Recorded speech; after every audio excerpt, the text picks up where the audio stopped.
তুমি আছো ডালে, আমি আছি জলে, দুজনাতে দেখা হবে রান্নাশালে। তো জলে কে আছে? শোল মাছ। আর ডালে কে আছে? আম। দুজনকে একসঙ্গে করে যে রান্না হয়, এই রান্নাটার নাম হচ্ছে শোল মাছের কাঁচা আম দিয়ে টক। তাই বানালাম। কাঁচা আম কেটে নিলাম, সঙ্গে একটু ঢেঁড়স দেব, একটু বড়ি দেব। বড়ির ফ্লেভার টকে খুব ভালো লাগে। এই গরমের সময় টক দিয়ে ভাত মেখে খেতে খুব ভালো লাগে, মুখের স্বাদটাই পাল্টে যায়। মাছগুলোতে নুন হলুদ মাখিয়ে 5 মিনিট আলাদা করে রেখে দিলাম। তারপর ফ্রাই প্যানে সর্ষের তেল দিয়ে হালকা ভেজে নিতে হবে। মাছের টক এর আগেও একদিন আমি পোস্ট করেছিলাম, ওটা বাটা মাছের ছিল, সেটাও কাঁচা আম দিয়েই বানিয়েছিলাম। আজকে আবার বানালাম শোল মাছ দিয়ে। বড়িগুলো ভেজে নিলাম। এবার ওই মাছ ভাজা তেলেই একটু 5 ফোড়ন দিয়ে ঢেঁড়সগুলো একটু হালকা করে ভেজে নিলাম। সর্ষে ফোড়ন দিলাম, 5 ফোড়ন দিলাম।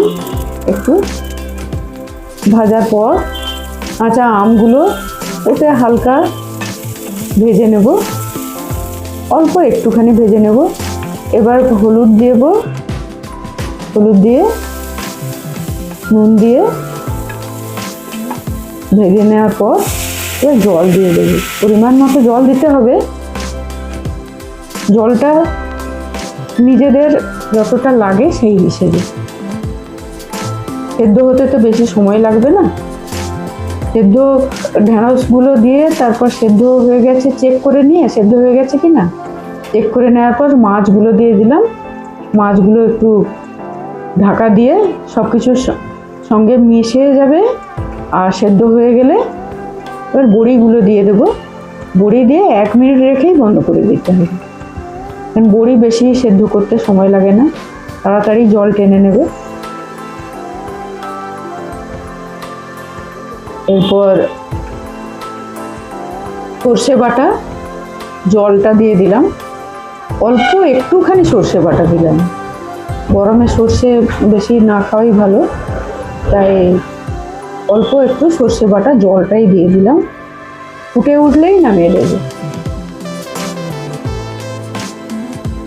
আপনারা কে কে মাছের টক খেয়েছেন আমাকে কমেন্টে জানাবেন। মাছের টক ভাত দিয়ে, অবশ্য এই তরকারিটা বা এই ভাতটা বেশি গরম অবস্থায় খেলে ভালো লাগে না। হালকা গরম থাকবে, ভাতটাও হালকা গরম থাকবে, এর সঙ্গে একটু কাঁচা লঙ্কা মেখে খেতে খুব ভালো লাগে। আপনারা কোথা থেকে আমার ভিডিও দেখেন আমাকে জানাবেন, খুব খুশি হব আমি। কাঁচা লঙ্কা মেখে এই ভাতের ঝোল মেখে খেতে খুব ভালো লাগে। আপনারাও বানান। বিভিন্ন রকম টক তো হয়, মাছের টক আপনারা খেয়েছেন কিনা জানি না, কখনো একবার বানিয়ে খেয়ে দেখুন কেমন লাগে। আজ তবে আসি, আজ এই পর্যন্তই। নমস্কার। আবার দেখা হবে আপনাদের সঙ্গে নতুন রেসিপির সঙ্গে।